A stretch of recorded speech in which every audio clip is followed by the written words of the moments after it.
Meu nome é Demétrio César Rodrigues e eu sou voluntário do Instituto Chico Xavier. Nós, do Instituto Chico Xavier, vamos iniciar o estudo sistematizado da doutrina espírita. A cada aula será um voluntário do Instituto Chico Xavier para ser o facilitador, então, entre o conteúdo, o estudo sistematizado da doutrina espírita fornecido pela Federação Espírita Brasileira, até vocês. Todos nós aqui estamos para aprender, e para quem está iniciando nos estudos do Espiritismo, eu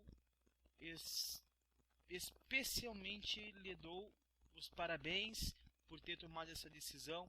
É uma decisão muito importante que nós tomamos na nossa vida e é um ponto muito marcante que todos passam quando decidem estudar o Espiritismo mais a fundo, porque o nosso progresso intelectual nos levará inevitavelmente para o progresso moral, e quanto mais nos esforçarmos para isso, mais rápido ocorrerá essa transformação moral, a nossa elevação.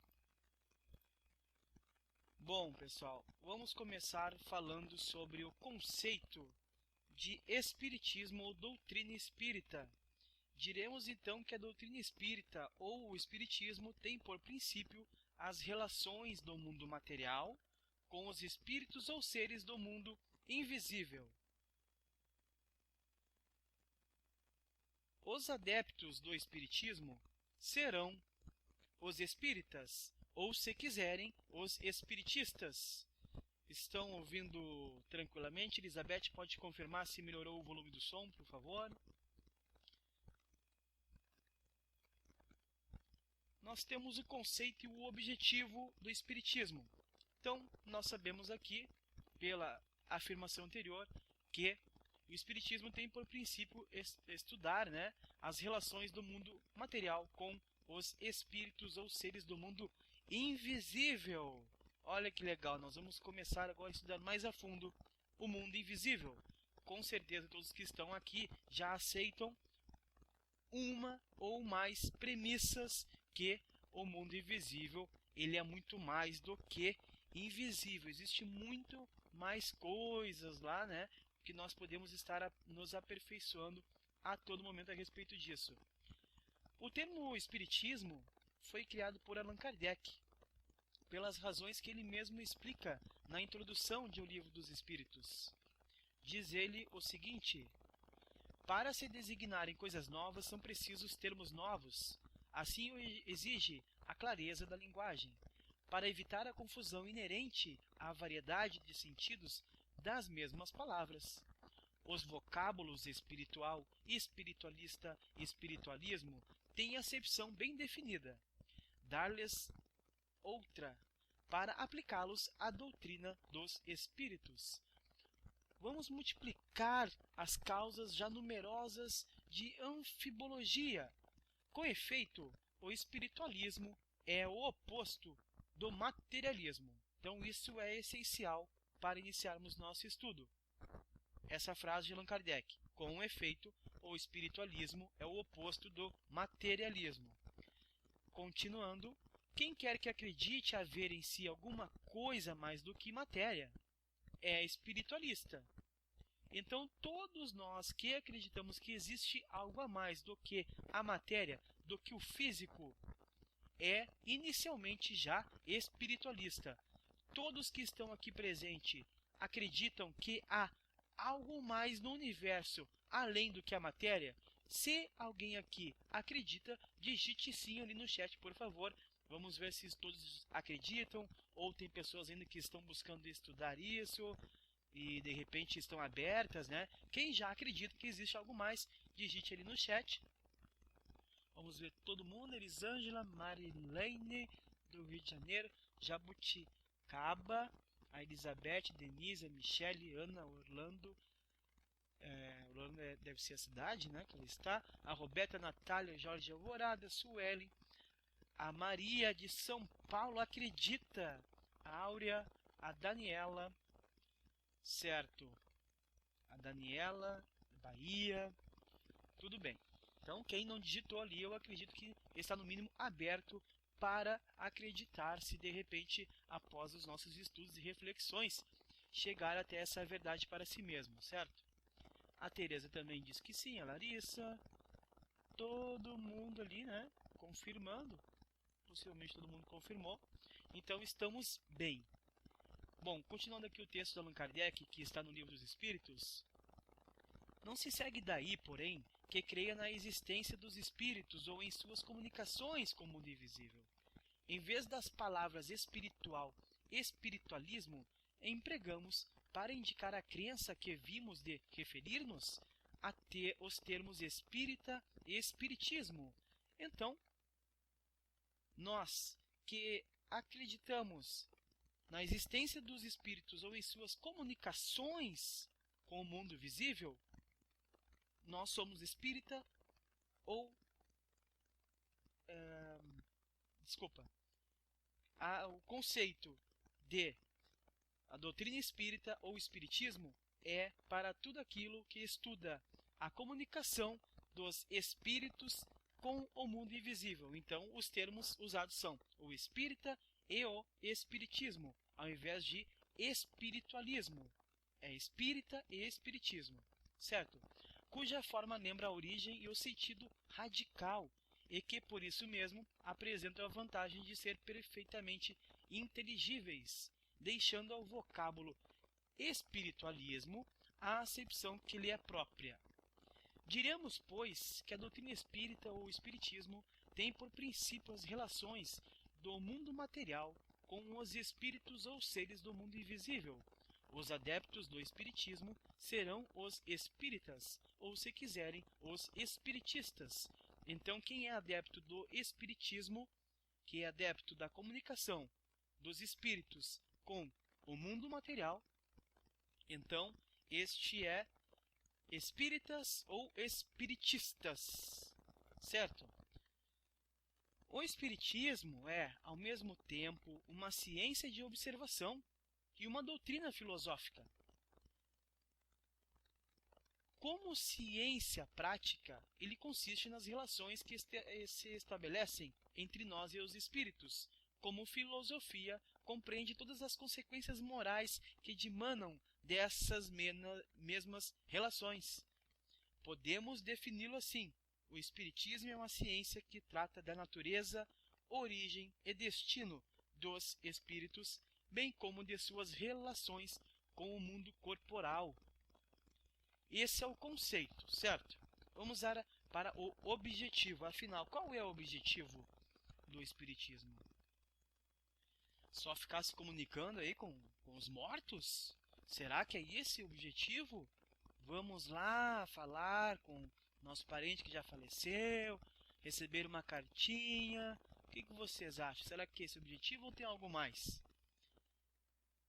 No livro A Gênese, de Allan Kardec, ele diz o seguinte: a ciência moderna abandonou os 4 elementos primitivos dos antigos e, de observação em observação, chegou à concepção de um só elemento gerador de todas as transformações da matéria.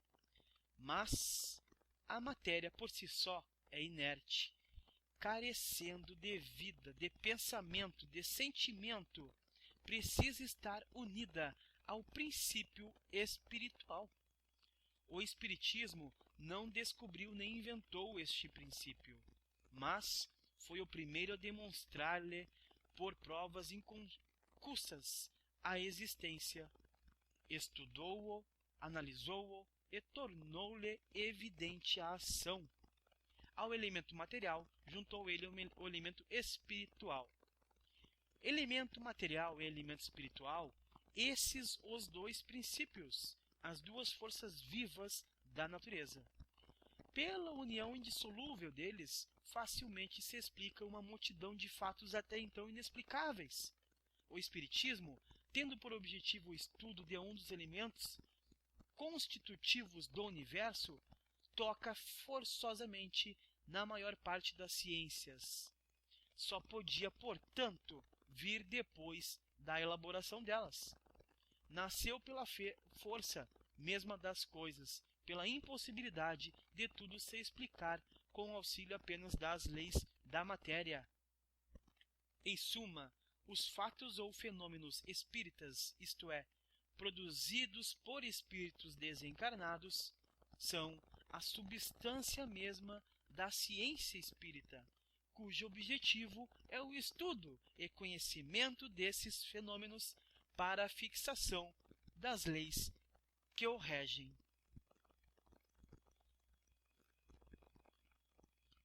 Então esse é o objetivo do espiritismo: estudar os fenômenos que acontecem e o como que acontece e quais são as consequências da comunicação do mundo invisível com a matéria.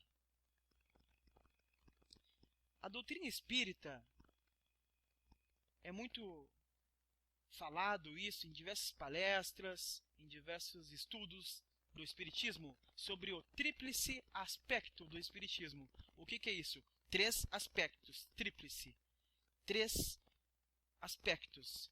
O primeiro aspecto que nós vamos falar é a ciência, porque o espiritismo, antes de tudo, é uma ciência. Foi assim que iniciou o espiritismo.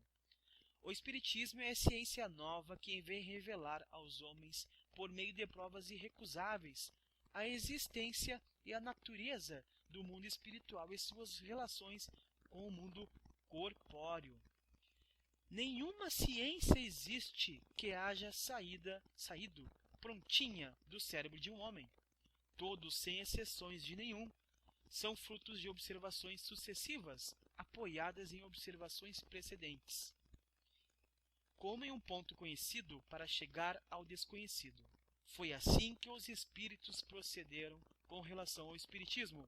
Daí o ser gradativo, o ensino que ministram. Os fatos ou fenômenos espíritas, isto é, produzidos por espíritos desencarnados, são a substância mesma da ciência espírita, cujo objeto é o estudo e conhecimento desses fenômenos, para a fixação das leis que o regem.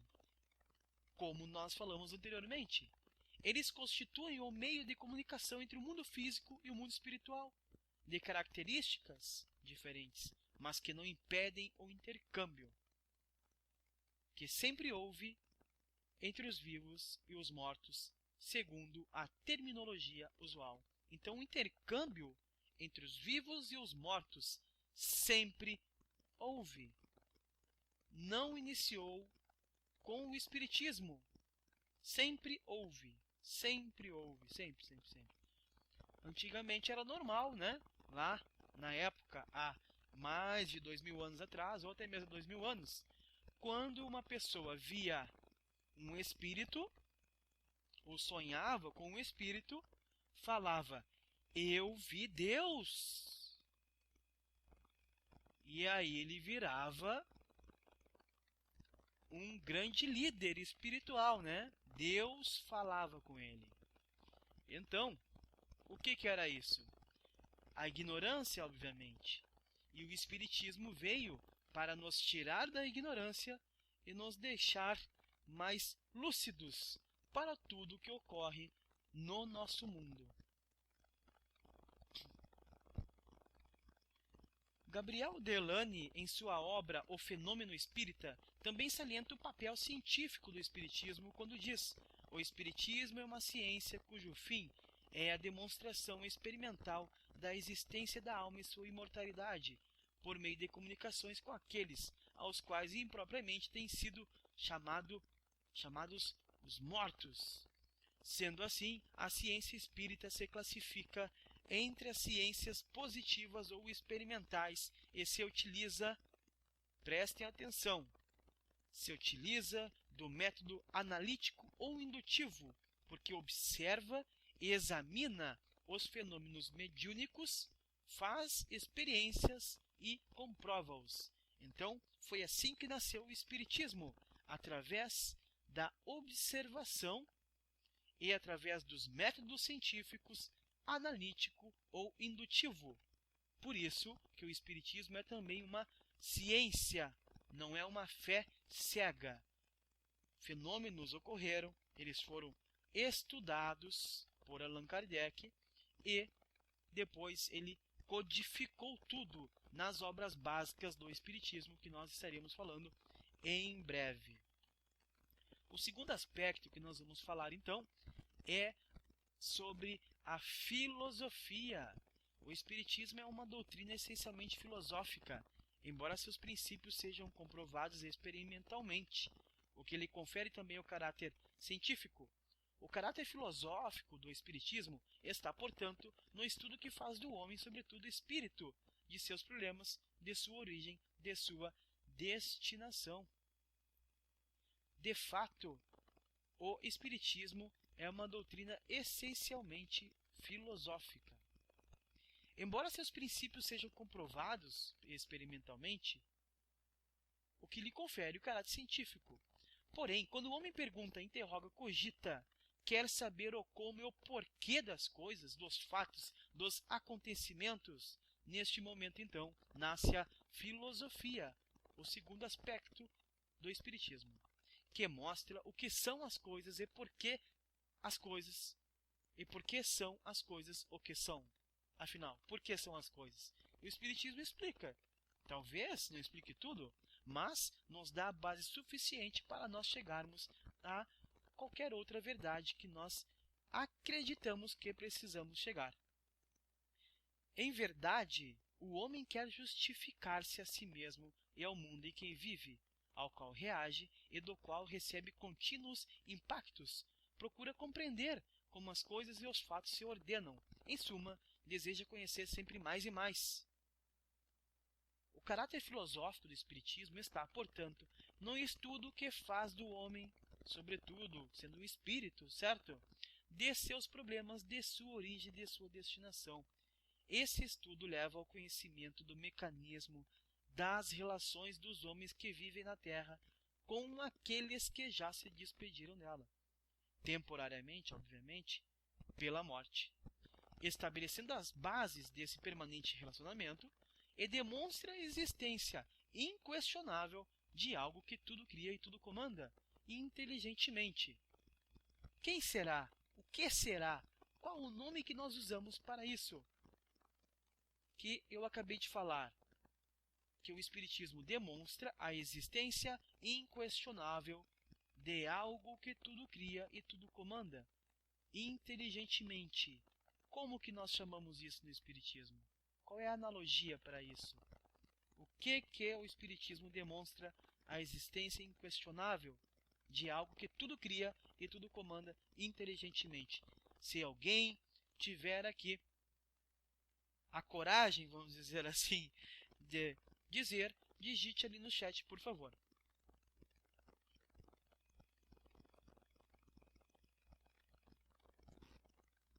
Enquanto isso, vou finalizar aqui definindo as responsabilidades do espírito quando encarnado, ou seja, a alma, e também do desencarnado. O Espiritismo é filosofia, uma regra moral de vida e comportamento para os seres da criação dotados de sentimento, razão e consciência. Então, conforme eu perguntei antes, ninguém ali quis arriscar a resposta, né? Mas o que o Espiritismo demonstra a existência inquestionável de algo que tudo cria, tudo comanda, inteligentemente, é de Deus. De Deus. O Espiritismo comprova a existência inquestionável de Deus através de toda a sua doutrina, suas obras básicas codificadas por Allan Kardec. No terceiro aspecto do Espiritismo, nós temos a religião. Afinal de contas,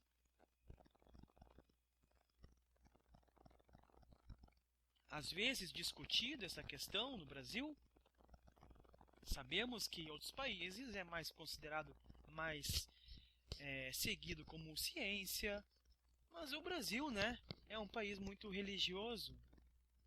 Religiosidade, né? Temos muita religiosidade, pelo menos. Agora, religioso já é um outro conceito. É aquele que segue a religião e vive a religião através dos seus atos. A religiosidade é apenas a presença em algum grupo ou etnia, mas que não condiz com o tipo de vida que a pessoa leva. A pessoa, apesar de se dizer de determinada religião, ela não vive conforme a doutrina dessa religião que ela diz pertencer. Isso é religiosidade. Mas o espiritismo é religião. Então, no discurso de abertura da sessão anual comemorativa dos mortos na Sociedade de Paris, publicado na Revista Espírita de dezembro de 1968, Allan Kardec responde à pergunta: o Espiritismo é uma religião? E Allan Kardec respondeu: o laço estabelecido por uma religião, seja qual for o seu objetivo, é essencialmente moral, que liga os corações, que identifica os pensamentos, as aspirações e não somente o fato de compromissos materiais, que se rompem à vontade ou da realização de fórmulas que falam mais aos olhos do que o espírito. O efeito desse laço moral é o de estabelecer entre os que ele une, como consequência da comunhão de vistas e de sentimentos, a fraternidade e a solidariedade, a indulgência e a benevolência mútuas. É nesse sentido que também se diz a religião da amizade, a religião da família. Se é assim, perguntarão: então o Espiritismo é uma religião? Ora, sim, sem dúvida, senhores. No sentido filosófico, o Espiritismo é uma religião, e nós nos vangloriamos por isso. Porque é a doutrina que funda os vínculos da fraternidade e da comunhão de pensamentos, não sobre uma simples convenção, mas sobre bases mais sólidas, as próprias leis da natureza. Se alguém tiver alguma pergunta específica sobre o que foi falado até agora, pode digitar ali no chat. Eu vou aguardar um tempo para isso. Nós vamos ver aqui sobre os pontos principais da doutrina espírita. Quais são os pontos principais da doutrina espírita? É muito importante, né? Então, primeiro ponto, Deus é o Criador do universo. Concordam? Deus é o Criador do universo. Nós damos o nome de Deus. Usamos o nome mais conhecido aí, né? É um nome. O que importa mesmo não é o nome, mas e sim o que ele significa, o Criador do universo. Mas no Espiritismo nós usamos Deus. O mundo espírita é habitado pelos espíritos desencarnados. Então, o mundo espírita é habitado pelos espíritos desencarnados. Certo? A encarnação e reencarnação dos espíritos na Terra e em outros mundos. Terceiro ponto, então, existe a encarnação, que seria a primeira encarnação de um espírito na Terra ou em outro mundo, e depois a reencarnação dos espíritos na Terra e em outros mundos. Existe a pluralidade dos mundos habitados. Nós vamos também estudar aqui no decorrer do nosso curso. Se eu não me engano, é a segunda aula, a próxima aula, tem que ver aqui no cronograma. Quarto ponto, o melhoramento progressivo dos espíritos, que passam pelos diversos graus da hierarquia espírita até atingirem a perfeição moral. Então nós vamos estudar aqui também, nesse curso, Estudo Sistematizado da Doutrina Espírita, os diversos graus da hierarquia espírita, até chegar à perfeição moral. Porém, os graus são somente palavras que usamos. Isso não importa. O que importa é que nós estamos nos depurando a cada encarnação para atingirmos a perfeição moral. E é isso que diz, esse que é um dos pontos principais da doutrina espírita. Então, quinto ponto, a relação constante dos espíritos desencarnados com os homens, os espíritos encarnados. Então, existe uma relação constante, certo? Talvez algum aqui Talvez algumas pessoas sintam isso no seu dia a dia já. Outros podem começar a prestar atenção a partir de agora, talvez.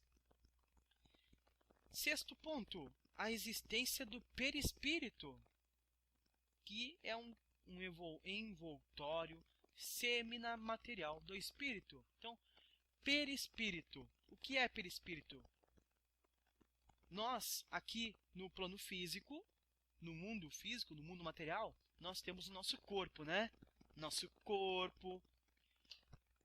Alguns se consideram bonitos, outros não se consideram muito bonitos, de certo. Mas, de todo modo, é o corpo que nós recebemos nesta vida e nós temos que cuidar dele.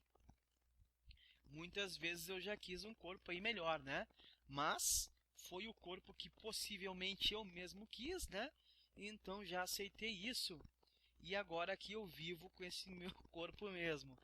Mas no plano espiritual, nós existimos, vivemos no plano espiritual, não é com o nosso corpo físico, é com o nosso corpo espiritual.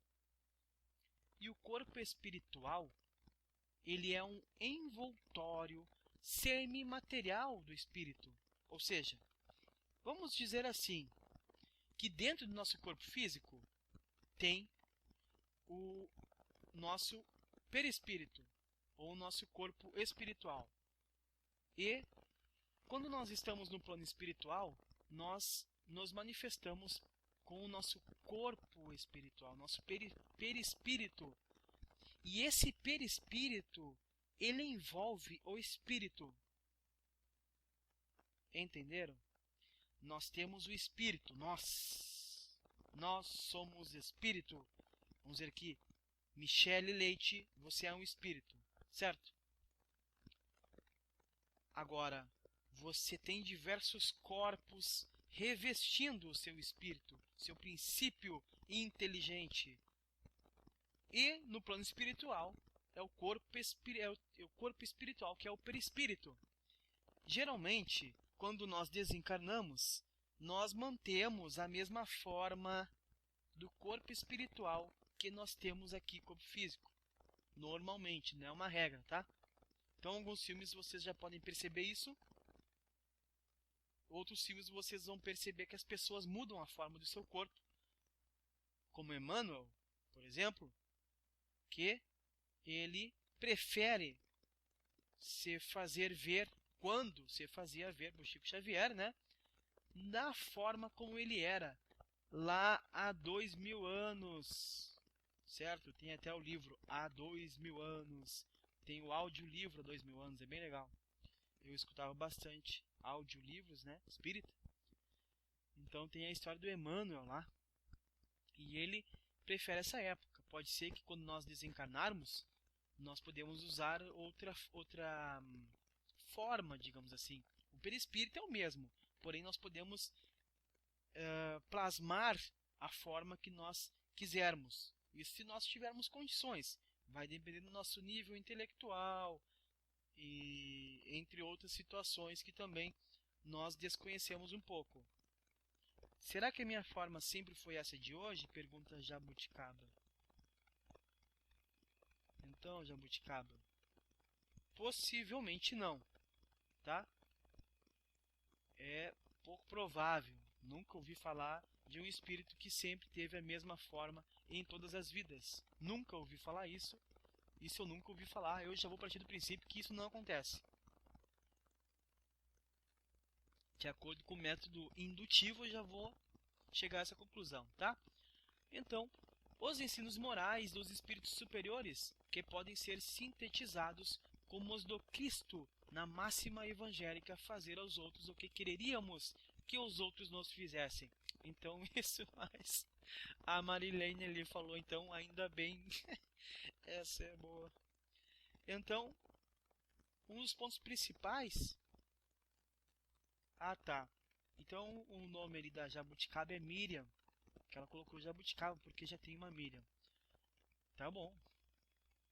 Tudo bem. Isso aí. Exclusividade, né? Nós, todos nós vamos ver que tem duas Michele também, né? O bom do meu nome ser meio estranho é isso. Geralmente eu tem o único nome aonde eu estou, né? Então o principal, para mim, tá? Essa é uma opinião pessoal, são os ensinos morais dos espíritos superiores. E, basicamente, ou melhor, o mais elevado princípio moral e vivência moral de um espírita seria sempre fazer aos outros o que queríamos que os outros nos fizessem. Então, a Ana Orlando pergunta: pessoa pode encarnar como animais ou vice-versa? Então diz o Espiritismo, Ana, que pessoas não podem voltar a encarnar, a reencarnar, né, como animais. Mas também diz o Espiritismo que primeiro nós passamos pelo mundo animal, ou seja, primeiro nós fomos algum tipo de animal, possivelmente em algum outro mundo habitado, para depois chegarmos até a nossa evolução atual, que é humanos. Então, os animais podem encarnar como pessoa? Sim, podem. Vai ter um momento em que isso vai acontecer. Agora, exatamente quando é este momento é que o Espiritismo não explica, e até onde eu estudei, até onde eu acredito, fica um pouco inviável ter a certeza disso, porque é um processo evolutivo que ocorre gradativamente e, por exemplo, aqui nós temos a teoria da evolução das espécies e nós mesmo sabemos que nós viemos dos macacos. Então os macacos, até chegar ao macaco, possivelmente, claro, aquele princípio inteligente, ele passou por outros reinos antes, né? E depois chegando a outras na espécie de animais, passou por alguns tipos de animais, até chegar à reencarnação como macaco, e aí então iniciar todo o processo evolutivo para então surgir o neandertal e depois surgir então as outras raças até chegar a nós que somos hoje humanos. Então os animais podem sim, mas é um processo bem demorado, porque é uma evolução que tem que ser passada, né?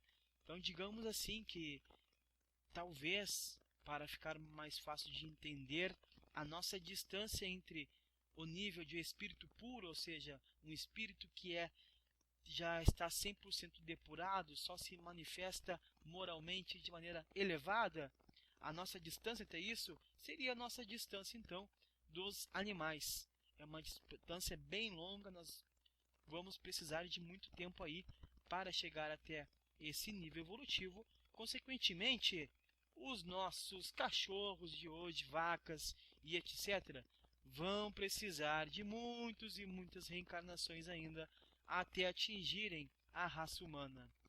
O espírito pode usar, a Daniela da Bahia pergunta, o espírito pode usar a forma de um beija-flor por um determinado período? Olha, Daniela, um espírito, depois que ele reencarna como humano, pelo espiritismo ele não pode reencarnar nem assumir a forma de um beija-flor por um determinado período, tá?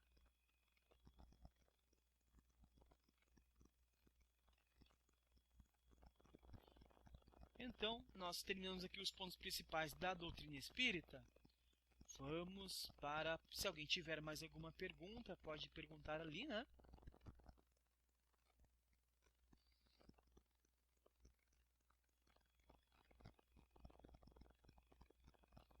Então, a Miriam pergunta, nem para fazer aparições.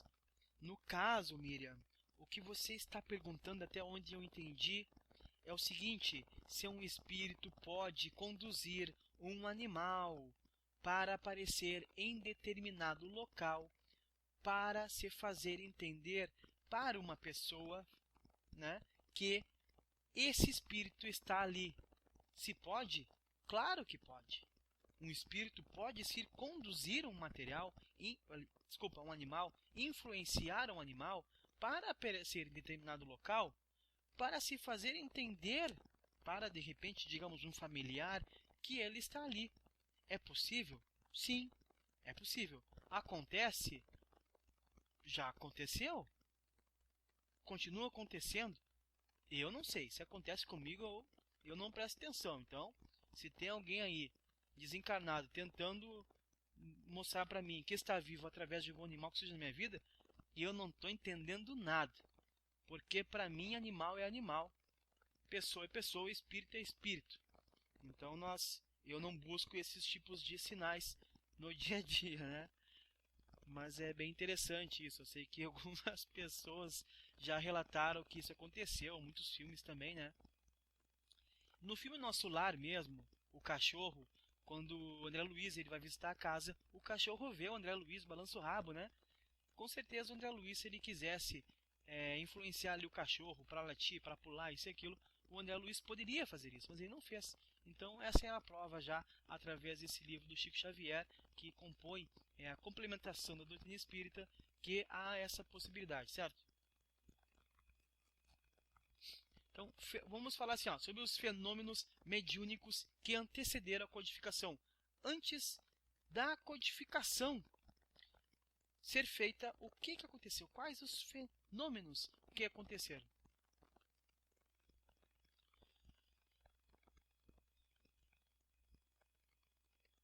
Tá.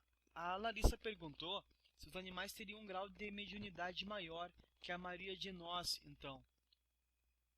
Larissa, os animais eles realmente têm umas particularidades diferenciadas em relação à mediunidade, devido a certa forma a sua pureza, porque geralmente os animais eles não têm 100% consciência de si mesmo e não alcançarem do nosso nível evolutivo. Podemos dizer que eles têm uma certa pureza que os humanos não têm ainda. Mas, devido a isso, é que ocorre que alguns animais têm essa possibilidade de percepção do mundo espiritual, como os gatos, os cachorros, enfim, eu não estudei todos os animais aqui para saber, tá? Agora, assim, mediunidade maior, não, porque o ser humano ele é mais evoluído que os animais. Então, qualquer tipo de evolução, o ser humano é sempre mais evoluído que os animais. Qualquer animal, o ser humano é sempre mais evoluído. A mediunidade do ser humano é mais evoluída. Não significa que um animal pode ver um espírito desencarnado que ele é mais evoluído, a mediunidade.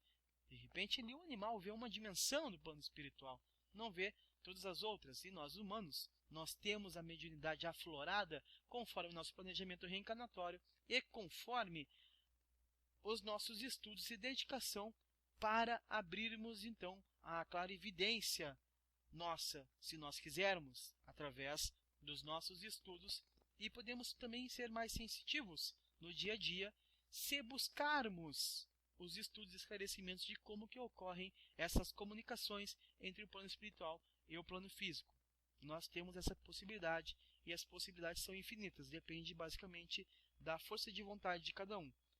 Para explicar aqui os fenômenos mediúnicos que antecederam a codificação, eu vou passar um vídeo, tá? Então deixa eu pegar o vídeo aqui. Em 11 de dezembro de 1847, uma família de origem alemã se instalou em uma modesta casa no vilarejo de Riedesville, estado de Nova York, nos Estados Unidos. A família Fox era formada pelo Sr. John Fox, sua esposa Margaret Fox e seus filhos, entre eles as duas filhas, Kate e Margaret, como a mãe. Fenômenos interessantes passaram a acontecer na casa 2 meses depois da família chegar. Eram batidas leves, arranhões nas paredes e nos móveis. Os ruídos aumentavam cada vez mais. Na noite de 31 de março de 1848, houve uma série de sons muito fortes e contínuos.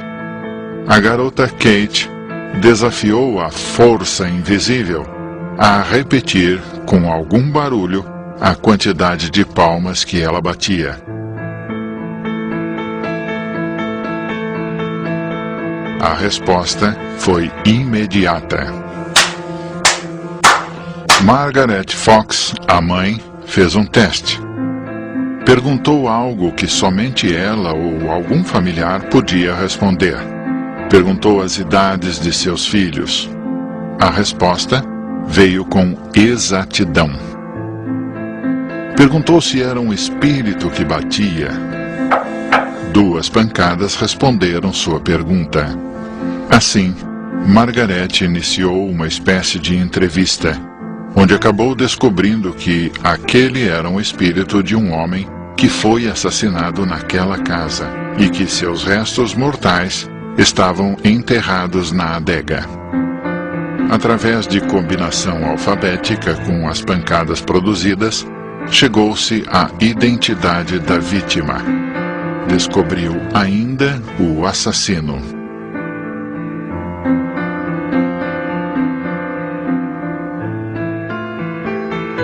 A família chamou os vizinhos para que estes presenciassem os fenômenos. Assim, em poucos dias, a casa passou a ser visitada por um número cada vez maior de curiosos. Na época dos fenômenos, as 2 garotas, Margaret e Kate, foram afastadas de sua casa, pois suspeitavam que os fenômenos eram ligados à presença de ambas. Entretanto, os ruídos acompanharam as irmãs Fox. Em algum tempo, os fenômenos já aconteciam nas residências de outras famílias. Isso fez com que surgisse uma onda espiritualista que passou da América para a Europa, onde o terreno já estava preparado para o estudo, aliada ao desenvolvimento científico. A forma mais comum de manifestações na Europa foi a das mesas girantes, fenômeno que chamou a atenção de filósofos como o intelectual Denisard Hippolyte Léon Rivail, futuro Allan Kardec.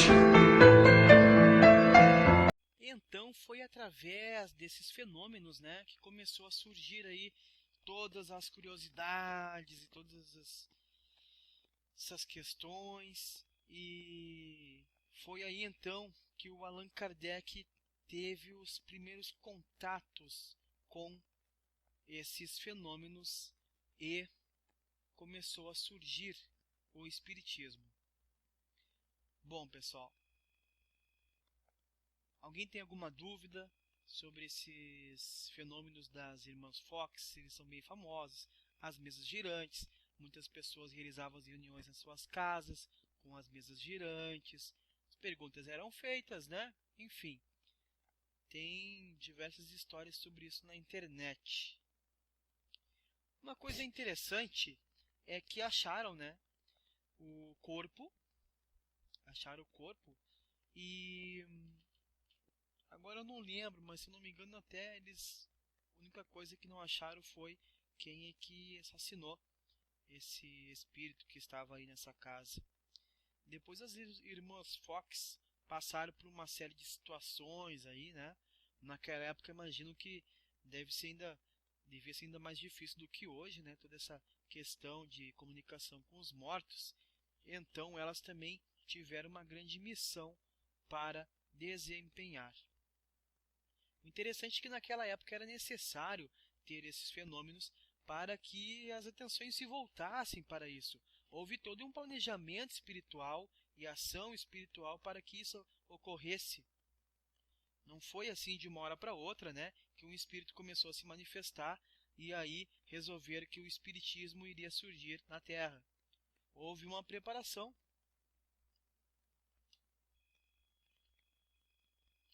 Esses fenômenos, eles já ocorriam em outros locais, conforme mostra lá no vídeo, tá? Mas foi esses casos das irmãs Fox que chamam bastante atenção, e depois os fenômenos começaram a ocorrer em mais locais ainda, até chegar lá na França, né? então eles ocorriam em mais de um local ao mesmo tempo. Foi isso que deu certa base para que não se acreditasse que era apenas algo regional. Então vamos falar sobre Allan Kardec, o professor e codificador. O Allan Kardec, o verdadeiro nome dele é esse que está escrito aí, Hippolyte Léon Denisard Rival. Possivelmente não é assim que se fala, né, pessoal? Ele nasceu na cidade de Lyon, na França, em 3 de outubro de 1804. Então fazem poucos dias que nós comemoramos aí a data de nascimento dessa encarnação de Allan Kardec, onde ele foi o codificador do Espiritismo. Ele nasceu, então, no seio de antiga família linoesa de nobres e dignas tradições. Allan Kardec, né, ele estudou bastante, como ele era de uma família antiga, e ele se distinguiu na magistratura e na advocacia. Mas o Allan Kardec não seguiu essas carreiras. Desde a primeira juventude, sentiu-se inclinado aos estudos das ciências e da filosofia. Ele lecionou várias matérias como química, matemática, astronomia, física, fisiologia, retórica, anatomia comparada e francês. Então ele era um espírito muito inteligente, ainda mais, né? Sem dúvida, chegando à capital da França, ele logo se pôs a exercer o magistério, aproveitando as horas vagas para traduzir obras inglesas e alemãs e para preparar o seu primeiro livro didático. Foi assim que, em dezembro de 1823, lançou o curso prático e teórico de aritmética, segundo o método de Pestalozzi, com modificações. Então ele lançou esse livro, ele é a primeira obra dele de cunho pedagógico e é a primeira entre todas as demais dadas a públicos por Kardec. Então o Allan Kardec ele tinha apenas 18 anos e já empregava vários esforços e usava o seu talento na preparação de um utilíssimo livro, assentando em bases segundo esse grande, digamos, estudioso que ele seguia na época, que era o Pestalozzi. Além dessa obra de matemática, né, aritmética, o Kardec publicou numerosos livros didáticos, bem como planos e projetos dirigidos à reforma do ensino francês, numa verdadeira fertilidade pedagógica, no dizer conforme o pessoal da época falava. O Allan Kardec ele era bem conceituado. Entre as obras que o Allan Kardec lançou, nós podemos destacar as seguintes: Curso Completo Teórico e Prático de Aritmética, ele lançou em 1845, Plano Proposto para a Melhoria da Educação Pública, em 1828, Gramática Francesa Clássica, em 1831, Qual os sistemas de estudos mais em harmonia com as necessidades da época, em 1831 também, Memória sobre a Instrução Pública, em 1831, Manual dos Exames para Títulos de Capacidade, em 1846, Soluções dos Exercícios e Problemas do Tratado Completo de Aritmética, em 1847, Projeto de Reforma no tocante aos exames e aos educandários para meninas, em 1847, Catecismo Gramatical de Língua Francesa, em 1848, Ditados Normais dos Exames, em 1849, Ditados da Primeira e da Segunda Idade, em 1850, Gramática Normal dos Exames, em 1849, Curso de Cálculo Mental, em 1845, Programas dos cursos usuais de Física, Química, Astronomia e Filosofia, em 1849. Então, naquela época, ele lançou muitos livros, né? Hoje em dia, já é mais fácil lançar bastante livros assim. Mas na época, a pessoa tinha que ser, no mínimo, muito inteligente. Então, Allan Kardec, ele tinha uma inteligência realmente bem aflorada. Então o Allan Kardec ele já renasceu com uma missão para abrir caminho ao Espiritismo. Então houve toda essa preparação aí intelectual dele para conseguir chegar até o momento aonde ele teria essa missão para codificar o Espiritismo. Allan Kardec disse o seguinte: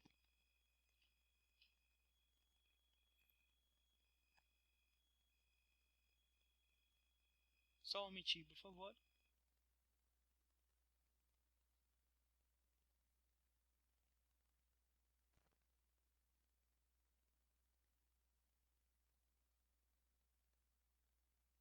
Então, o Allan Kardec tem a história, né, sobre como que Allan Kardec descobriu os fenômenos mediúnicos.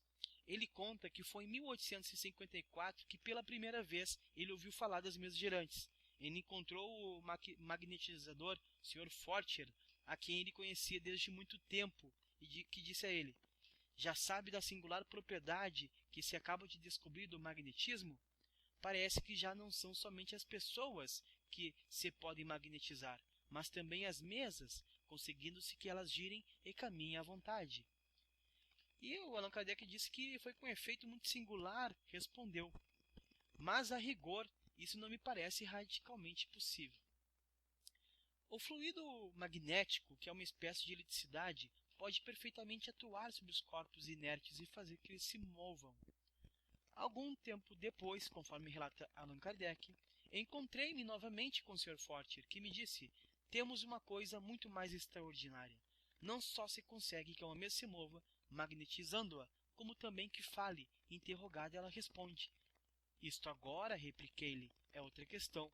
Só acreditarei quando ouvir e quando me provarem que uma mesa tem cérebro para pensar, nervos para sentir e que possa tornar-se sonâmbula.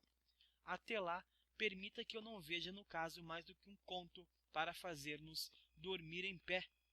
Era lógico que esse raciocínio eu concebia o movimento por efeito de uma força mecânica, mas ignorando a causa e a lei do fenômeno, afigurava-se absurdo atribuir-se inteligência a uma coisa puramente material. Achava-se na posição dos incrédulos atuais, que negam porque apenas veem um fato que não compreendem. Então foi assim, né, que o Allan Kardec ficou sabendo, e posteriormente ele foi essas casas que realizavam esses encontros para as mesas girantes. Foi desconfiado, como ele mesmo disse aqui, ele não acreditava, ele acreditava, tanto que ele brincou, né? No momento que provarem que eu mesmo tenho cérebro, eu vou acreditar. Então Allan Kardec ele nunca foi um mistificador. Ele sempre foi um estudioso e, de certo modo, sim, cientista, porque precisava de uma comprovação. E ele passou, então, por alguns processos, né? Foi em alguns encontros, conseguiu, então, realizar alguns encontros mais sérios. Ele conta também que foi em 1855 que ele foi à casa da sonâmbula Senhora Roger, em companhia do Sr. Fortier. E lá foi a primeira vez que ele presenciou os fenômenos das mesas que giravam, saltavam e corriam em condições tais que não deixavam lugar para qualquer dúvida. Assisti então a alguns ensaios muito imperfeitos de escrita mediúnica numa ardósia, com auxílio de uma cesta. Minhas ideias estavam longe de precisar-se, mas havia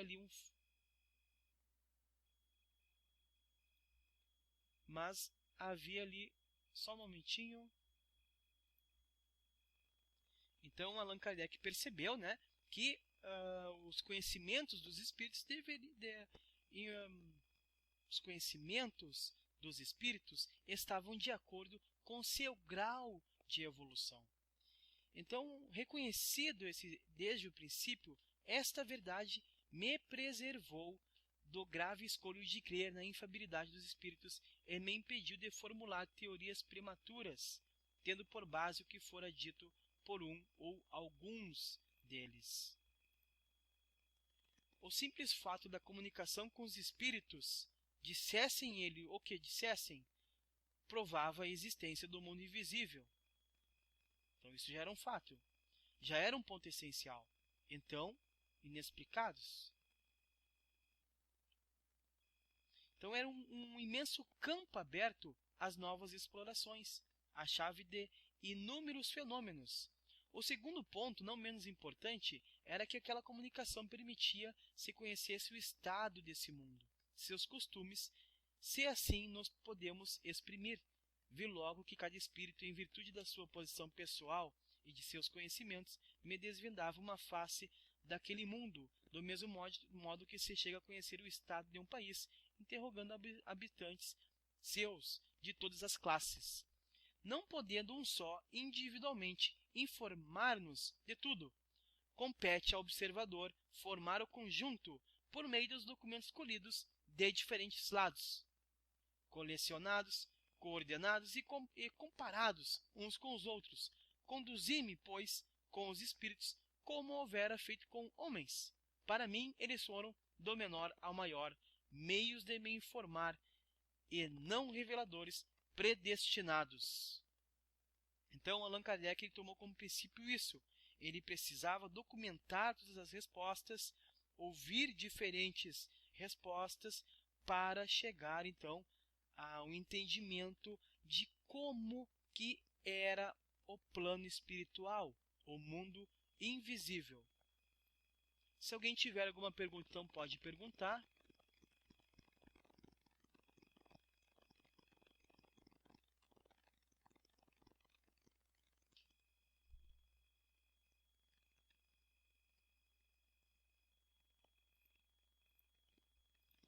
Então nós temos o Allan Kardec como codificador. Ele chegou até essas premissas que ele precisava então ouvir respostas de diferentes espíritos para chegar a uma possível verdade sobre como funcionava o plano espiritual. Nós temos então as metodologias e critérios que foram usados na codificação espírita.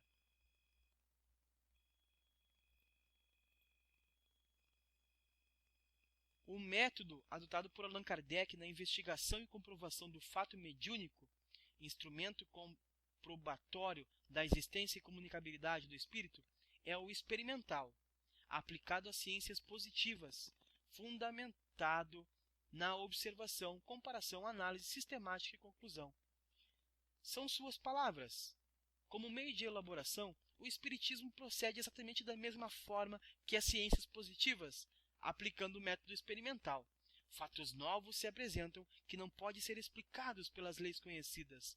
Ele observa, compara, analisa e, remontando dos efeitos às causas, chega à lei que os rege. Depois, deduz-lhes as consequências e busca as aplicações úteis. Não estabeleceu nenhuma teoria pré-concebida. Assim, não apresentou como hipótese a existência e intervenção dos espíritos, nem o perispírito, nem a reencarnação, nem qualquer dos princípios da doutrina. Concluiu pela existência dos espíritos quando essa existência ressaltou evidente da observação dos fatos, procedendo de igual maneira quanto aos outros princípios. Não foram os fatos que vieram a posteriori confirmar a teoria. A teoria é que veio subsequentemente explicar e resumir os fatos. Primeiro vieram os fatos, depois veio a teoria. É, pois, rigorosamente exato dizer-se que o espiritismo é uma ciência de observação e não produto da imaginação. Então, Jorge Alvorada, como foi o primeiro contato com os espíritos? O primeiro contato, assim como nós falamos, essa comunicação entre os espíritos desencarnados e o mundo material, essa comunicação sempre existiu, certo? Então, o primeiro contato mesmo eu não sei. Realmente, eu não sei qual foi o primeiro contato. Agora, foi em 1845, conforme diz aqui, né, que o Allan Kardec ficou sabendo pela primeira vez das mesas girantes e foi lá com o magnetizador, o Sr. Fortier, para a primeira reunião. Bom, o espiritismo, ele utiliza também a lógica indutiva. Então, na indução científica, chega-se à generalização pela análise das partes. Esse tipo de lógica exige observações repetidas de uma experiência ou de um acontecimento. Da observação de muitos exemplos diferentes, os cientistas podem chegar a uma conclusão geral. Então, o método científico indutivo é assim, ele é o processo de raciocínio pelo qual, de uma experiência particular, se passa a generalizações. Pode-se começar com: todas as maçãs que comi são doces. A partir dessa constatação, conclui-se que as maçãs são doces. Mas a maçã seguinte pode não ser doce. O método indutivo leva a probabilidades, não a certezas. É a base do senso comum, seguindo o qual uma pessoa age. É também empregado na descoberta científica. Os cientistas utilizam a indução e a dedução. Na dedução, o cientista começa com generalizações. Ele deduz afirmativas particulares a partir delas, pode testar suas suposições pela experimentação, confirmá-las, revisá-las ou rejeitar suas generalizações originais. Então, a metodologia científica utilizada por Allan Kardec, as metodologias, que foram mais de uma, nós podemos dizer que duas usadas no mínimo foram o método dedutivo e o método indutivo. O método dedutivo ele é um processo de raciocínio pelo qual tiramos conclusões por inferência lógica. Se começamos aceitando as proposições, por exemplo, todos os gregos têm barba. E depois, Zenão é grego. Então, podemos concluir validamente, pelo método dedutivo, que se todos os gregos têm barba e o Zenão é grego, então Zenão tem barba. É esse o método científico. Tá? Os cientistas utilizam método dedutivo. Então, referimos-nos às conclusões do raciocínio dedutivo como válidas ao invés de verdadeiras, porque precisamos distinguir claramente entre aquilo que se depreende logicamente de outras afirmações e aquilo que efetivamente é. Então foi assim que o Allan Kardec seguiu nos seus estudos. Ele realizou diversas perguntas e enviou essas perguntas para médiuns do mundo todo. Ele recebeu respostas do mundo todo. Houve um tempo para isso, não existia e-mail na época. E através da codificação de diversas respostas espalhadas no mundo todo, justamente para ninguém dizer que eram fenômenos ou que ocorriam apenas em um local, apenas na cidade dele, ele codificou tudo e elaborou a doutrina espírita, usando o método dedutivo e o método indutivo também. Por exemplo, a lei de causa e efeito ela surgiu através da análise de relatos.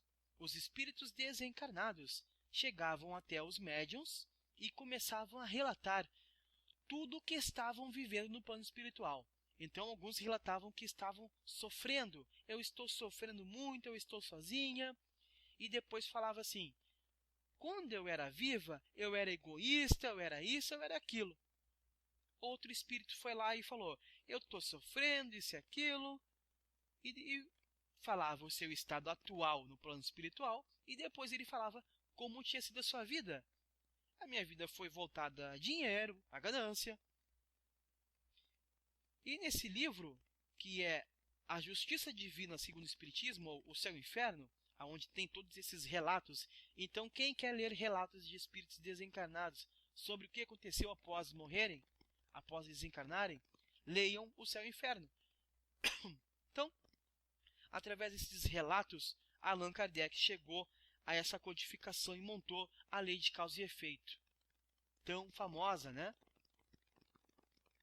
E assim foi a codificação de todas as obras básicas que Allan Kardec produziu, codificou. A primeira obra lançada foi o Livro dos Espíritos, 18 de abril de 1857. Então, o Livro dos Espíritos trata dos princípios da doutrina espírita sobre a imortalidade da alma, a natureza dos espíritos e suas relações com os homens, as leis morais, a vida presente, a vida futura e o porvir da humanidade. Então, o Livro dos Espíritos é onde tem todos os princípios da doutrina espírita. É o primeiro livro que nós devemos ler para aprender melhor a doutrina espírita.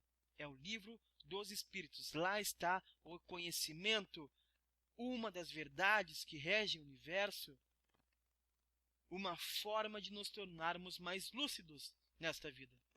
Posteriormente, ele lançou o Livro dos Médiuns em janeiro de 1861.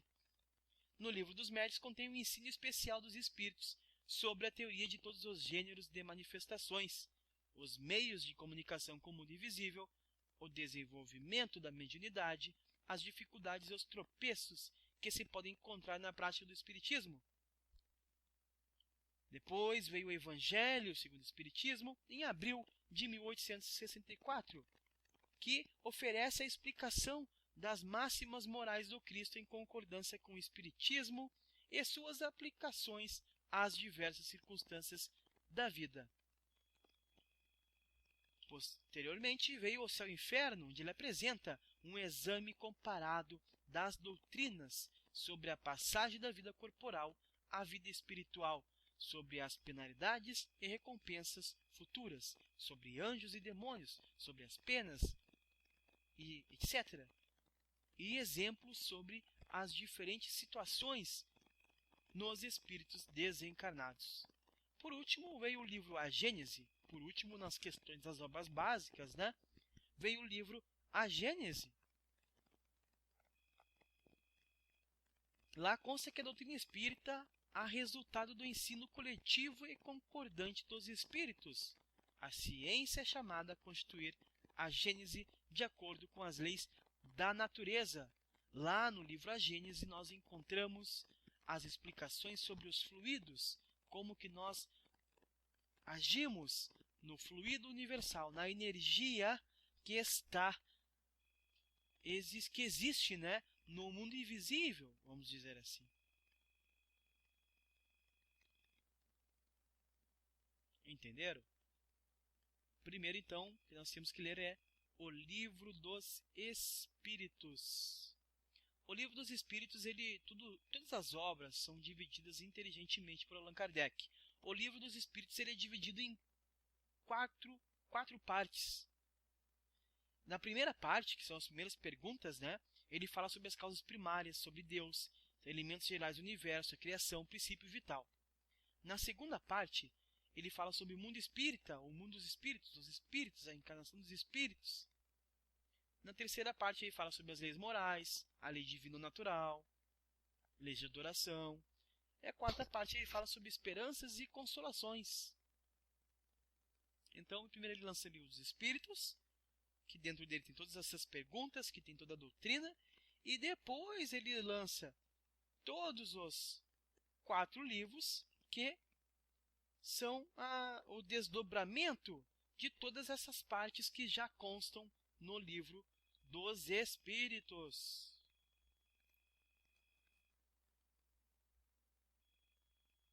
Certo, pessoal? Então, esses são os livros. Então, eu aconselho que nós temos que ler o Livro dos Espíritos. Ele é essencial. E agora, assim, segunda-feira que vem tem a próxima aula, tá? Segunda-feira que vem tem a próxima aula. Vai ser toda segunda às 9 horas. Geralmente sem atrasos. Hoje ocorreu um atraso porque realmente passei por diversas situações e precisei aí buscar soluções para realizar a aula. Até lá, eu vou aconselhar indicar esse filme, O Espiritismo de Kardec aos dias de hoje. Eu vou colar aqui o link, tá? Depois eu vou postar lá na página do Instituto Chico Xavier. Mas no YouTube, vocês procuram lá o Espiritismo de Kardec aos dias de hoje. Ele é um filme que explica, que fala sobre Kardec um pouco e tudo mais, né?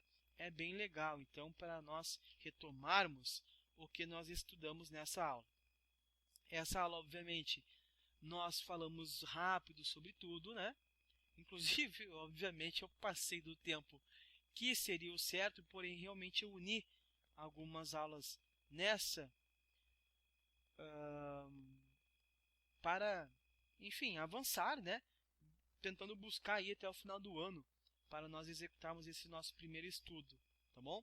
Essa aula foi gravada, depois nós vamos disponibilizar lá no YouTube, se tudo der certo, e vai dar, com certeza. Nós vamos disponibilizar lá. Agradeço a presença de todo mundo e aguardo todos vocês na próxima segunda às 9 horas, ou então que assistam o próximo vídeo que estará no YouTube do Instituto Chico Xavier.